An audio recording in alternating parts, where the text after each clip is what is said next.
Bonjour à tous, c'est Toyslayer. Aujourd'hui on se retrouve pour la review et l'unboxing d'une figurine Star Wars Black Series de chez Hasbro. Il s'agit de la Black Series numéro 13 et c'est le clone Commander Doom. C'est un soldat clone que l'on ne voit pas souvent, donc je vais vous faire une petite review de cette figurine. On va d'abord regarder le packaging. Donc il s'agit d'une Black Series de petite taille.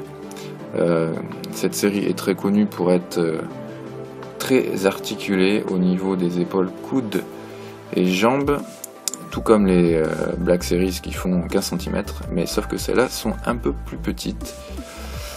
Derrière, rien de bien intéressant, on a les mentions légales, rien de très transcendant. Et sur le devant du packaging, on retrouve toujours la tête emblématique du packaging des Black Series, c'est-à-dire une tête de pilote de TIE Fighter. Voilà, donc on va ouvrir ce commandant clone Doom tout de suite. C'est parti pour l'ouverture. On va le sortir de son plastique. Allez, on va faire un petit focus et on va le regarder un peu plus en détail. Donc voici comment il se présente dans son plastique. On voit que on a deux pistolets blaster qui sont fournis avec. Je vais les sortir tout de suite. Hop. Et on va le déblister. Alors le point fort, évidemment, comme je le disais en début de la vidéo, de ces petites figurines Star Wars Black Series de chez Hasbro, ce sont leurs nombreuses articulations.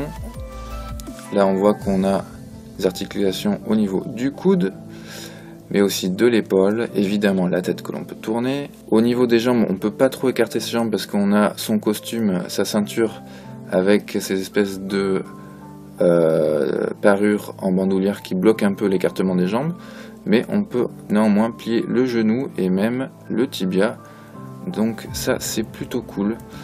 Donc cette figurine, on va lui mettre ses deux pistolets en main.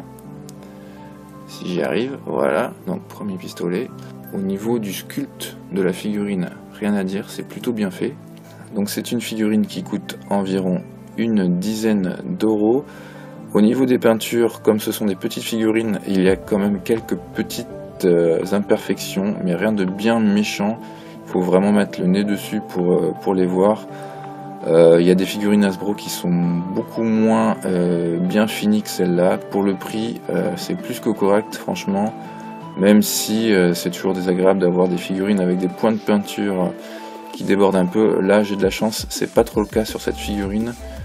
Si on se penche vraiment sur le scaphandre, si je fais un focus sur sa tête, on voit que la peinture est pas super nette. Mais je vous rappelle qu'on est sur une toute petite figurine qui doit faire 8-10 cm, pas plus. Voilà, j'espère que cette vidéo vous aura plu et on se retrouve très vite pour d'autres reviews et unboxing. Ciao.